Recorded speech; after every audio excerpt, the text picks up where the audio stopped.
Welcome to the Make It Gonna Make. I'm Jimmy G, and this is a look at Skirmish's Season 3, Game 9. Before we break down the strategies, I want to give you a quick rundown of my 3 runs. I played Helena for all 3. My first run, I hit 21 out of 22 spots. I couldn't get to Conspire. I only picked up 3 Benny cards, but I did win the game in round 9 with 12 VP, picking up 44 skirmish points and landing in the 6th rank band of players. In round 2, I hit 21 of 22 again, but for whatever reason, I did not go to contracts. I did pick up 8 Benny cards. I got soups lucky the last round. I bought a scout for 1 just to see what I might uncover. I uncovered a Benny. Bought that uncovered another Benny, so I was able to buy that as well. I won in round 9 with 12 VP and finished with 49 skirmish points and landed in the 3rd rank band of players for that one. My 3rd and final run, I hit all 22 spots on the board.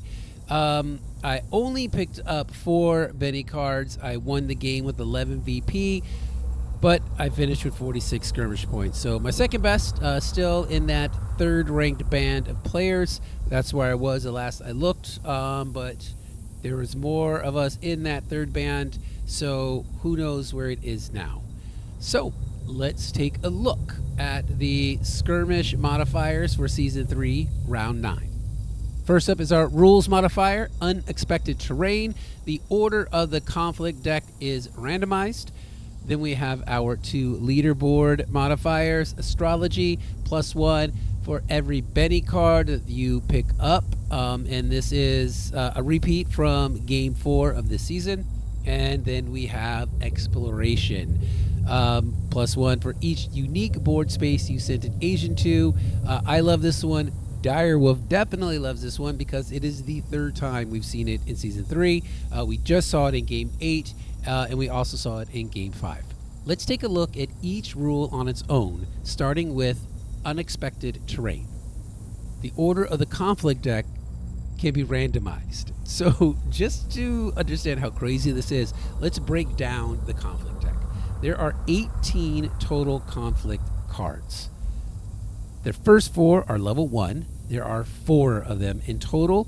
Only 1 of them will be in your game deck. Of the 4, 2 of them offer 1 VP. There will be 5 level 2 conflicts in your deck. There are 10 total conflict 2 cards, 5 of which offer 1 VP, so 50%. Now, theoretically, you could have a game where all 5 of those level 2 are 1 VP, or none of them offer 1 VP.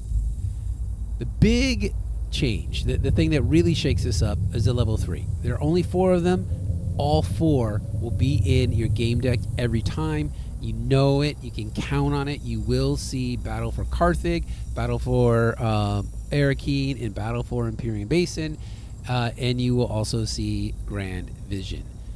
That's 3 conflicts that offer 2 VP and 1 conflict that offers 2 bumps. These are always great. Want to get those 2 VP, but they have a different impact on the game when you see them in rounds 1 through 4 than when you see them in rounds 7 through 10. In a regular game, seeing those in rounds 7 through 10, you're getting a big jump, and the game is the gap for in-game trigger is rapidly closing, going from like 7 points to 9 points. It can really put the pressure on and make it feel like the game is wrapping up. And getting 3rd place in round 8 can feel like you don't really get much out of it. That 3 spice doesn't go as far. It's situational. Maybe it will help you get highlighter next round. Maybe it won't.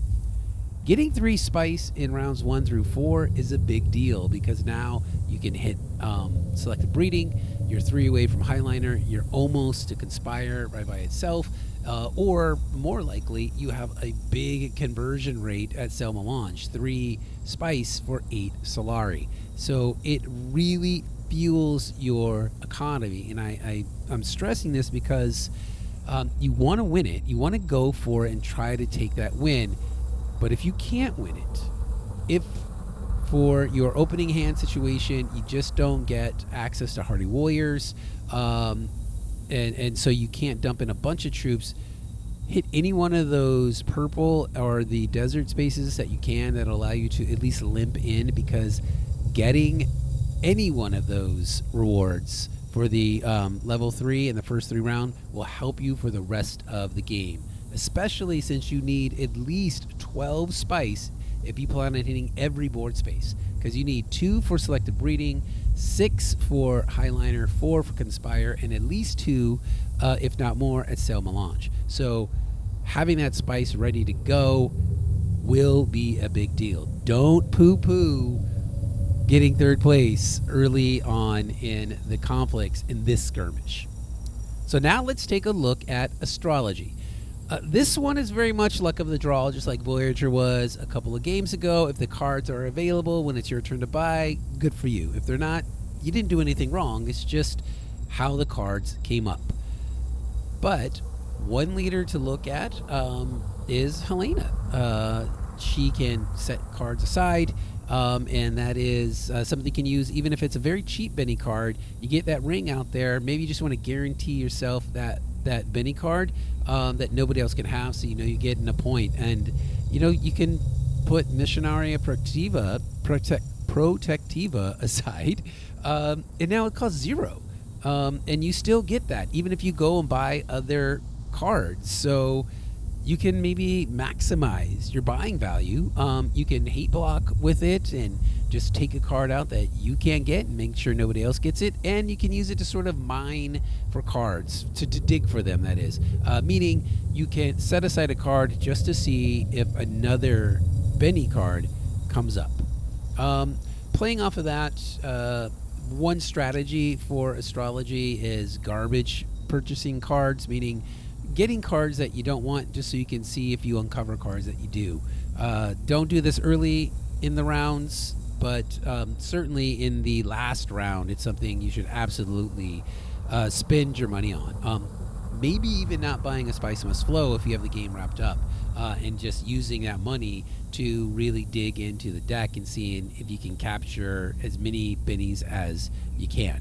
I want to stress, don't do this early, and don't give up the Spice Must Flow if there's any chance you might lose. That's a situational. You got it in hand. It's all locked down. You could spend that money to dig for a card.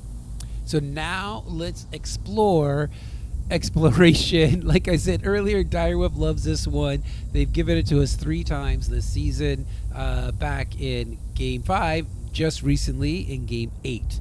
And just like in those games, the best leader for this modifier is Helena. She's S tier. I just don't think there's anybody who compares, and it's because of that passability of being able to hit 9 different spots. She can infiltrate any green or any purple spot, so you can go there even if another agent is there. And green and purple are pretty common cards, so you should have no trouble drawing in one of the 2 colors and be able to hit one of those spots every round. And just ticking them off. You can blow through them and then concentrate on getting some of the more difficult ones. And her ring ability, though not is as useful as her passive ability, it's still good. You can save those Benny cards that come up, put them aside so that you get them for cheaper, or you can hate block so the AI doesn't get them. And if you wanted to, you could use the ring also to mine, meaning you could take a card and put it aside just to see if another card comes up. Say there's not a Benny card in the Imperium row. When your ring comes up and you need to use it, you put aside either a card you don't want another player to have, a card that might be useful to you but you don't mind letting go if a Benny is exposed, by way of you using the ring just to set something aside, because then a new ring comes up.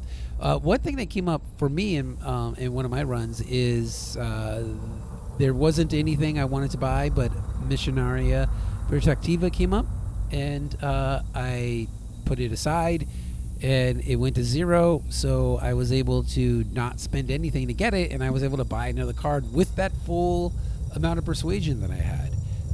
I don't think I got another Benny for it, but it's still a useful tool in the Helena kicks this modifier's ass toolbox.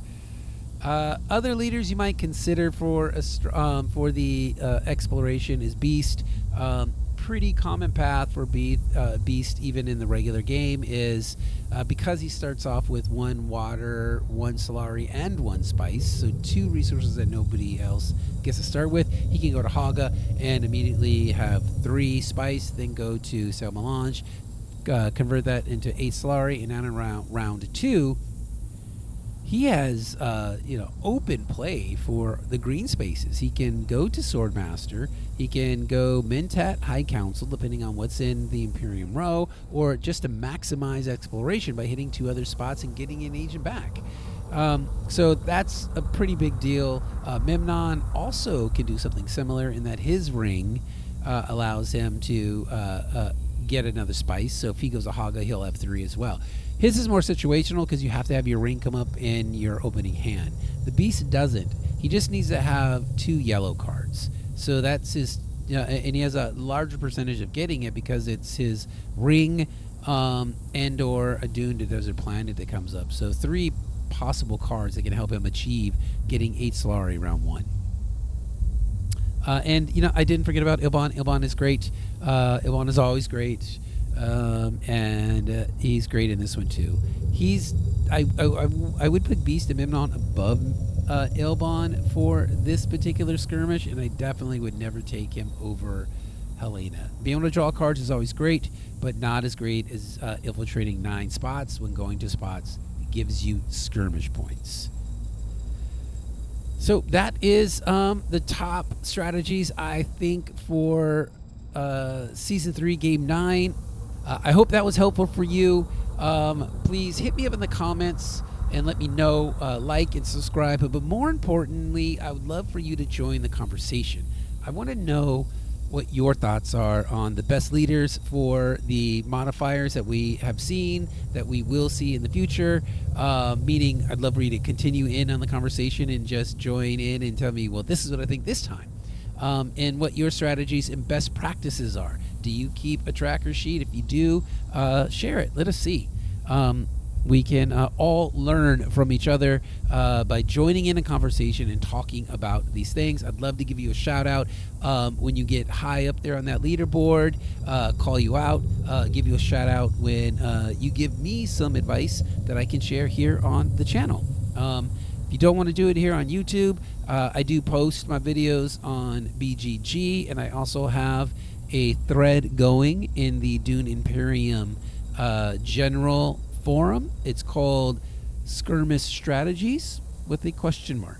And we've been talking about it for a few weeks now, and we have about 4 pages worth of discussion, and I'd love to keep that going. So please do join the conversation. I'm Jimmy G. This is the Maker Gonna Make, and I got a full space out of here.